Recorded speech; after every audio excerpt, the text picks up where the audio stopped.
بسم اللہ الرحمن الرحیم۔ محترم ناظرین، السلام علیکم ورحمۃ اللہ وبرکاتہ۔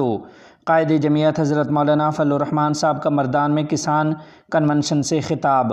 تفصیلات کے مطابق جمعیت علماء اسلام کے سربراہ حضرت مولانا فضل الرحمان صاحب دامت برکاتہم العالیہ نے مردان میں کسان کنونشن سے خطاب کرتے ہوئے کہا کہ ملک کی معیشت زمین بوس ہو چکی ہے۔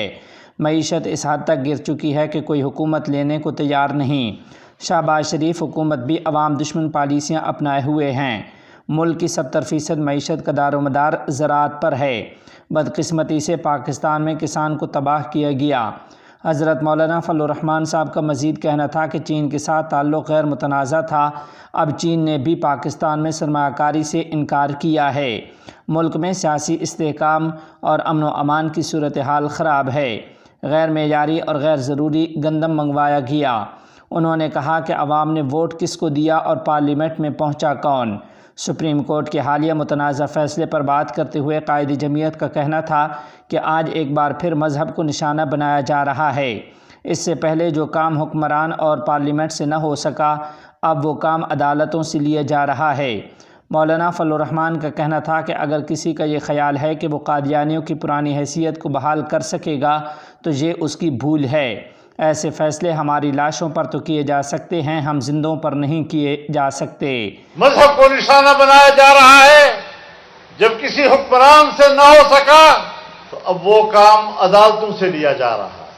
اگر کوئی سمجھتا ہے، چاہے وہ جج ہو، چاہے وہ سیاستدان ہو، چاہے وہ جرنیل ہو، چاہے وہ حکمران ہو، کہ وہ پاکستان میں قادیانیوں کی پرانی حیثیت کو بحال کرے گا اور ان کو مسلمان کا سٹیٹس دوبارہ دے گا، انشاءاللہ ہماری لاشوں پر یہ ہو سکتا ہے، ہماری لاشوں کے اور زندہ انسانوں کے اوپر یہ فیصلے نہیں ہو سکیں گے۔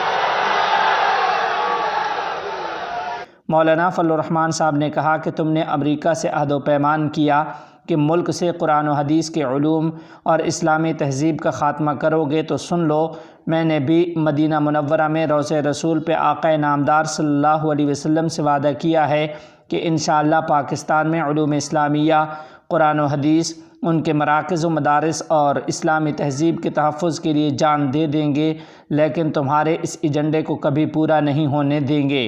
تم نے امریکہ سے عہد و پیمان کیا کہ تم قرآن و حدیث کے علوم کا خاتمہ کرو گے، ان کے مدارس کا خاتمہ کرو گے، اسلامی تہذیب کا خاتمہ کرو گے، اور میں نے مدینہ منورہ میں آقا نامدار سے وعدہ کیا ہے کہ انشاءاللہ ہم پاکستان میں علوم اسلامیہ و قرآن و حدیث اور ان کے مراکز، مدارس اور اسلامی تہذیب، ان کے تحفظ کے لیے جان دے دیں گے، لیکن تمہارے ایجنڈے کو کامیاب نہیں ہونے دیں گے۔ مولانا فضل الرحمان صاحب کا دوران گفتگو کہنا تھا کہ امریکہ کی خوشنودی کے لیے اگر تم مدارس کے خلاف اعلان جنگ کر سکتے ہو تو آقا نامدار صلی اللہ علیہ وسلم کی پشت پناہی میں ہم بھی آپ کے خلاف اعلان جنگ کر سکتے ہیں۔ مقابلہ ہوگا، جہاد ہوگا، دیکھا جائے گا کہ تم کس طرح دین کو ختم کر سکتے ہو۔ دینی مدارس کے خلاف اپنا ایجنڈا اور اپنی ذہنی غلاظت اگر تم پبلک کے سامنے رکھ سکتے ہو اور ان کے خلاف اعلان جنگ کر سکتے ہو امریکہ کی پشت پناہی میں، تو آقا نامدار کی پشت پناہی میں ہم بھی آپ کے خلاف اعلان جنگ کر سکتے ہیں۔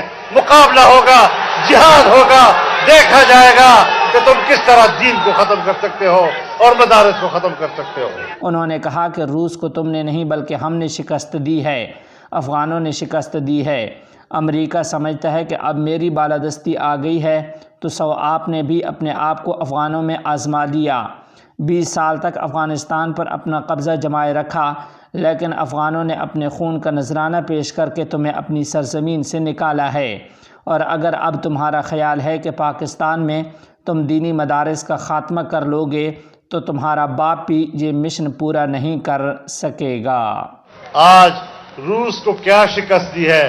روس کو ہم نے شکست دی ہے، روس کو افغانوں نے شکست دی ہے، اپنے خون سے ان کو شکست دی ہے۔ امریکہ سمجھتا ہے کہ اب میری بالادستی آ گئی، سو آپ نے بھی آزما لیا، آپ نے بھی افغانستان پر حملہ کیا، 20 سال تک اپنا قبضہ رکھا، لیکن افغانوں نے آپ کے خلاف بھی جرت کے ساتھ اپنے خون کے نذرانہ پیش کر کے تمہیں اس سرزمین سے نکالا ہے۔ اگر تمہارا یہ خیال ہے کہ تم پاکستان میں آ کر مدارس کا خاتمہ کر سکو گے، خاطر جمع رکھو، تمہارا باپ بھی یہ مشن پورا نہیں کر سکے گا۔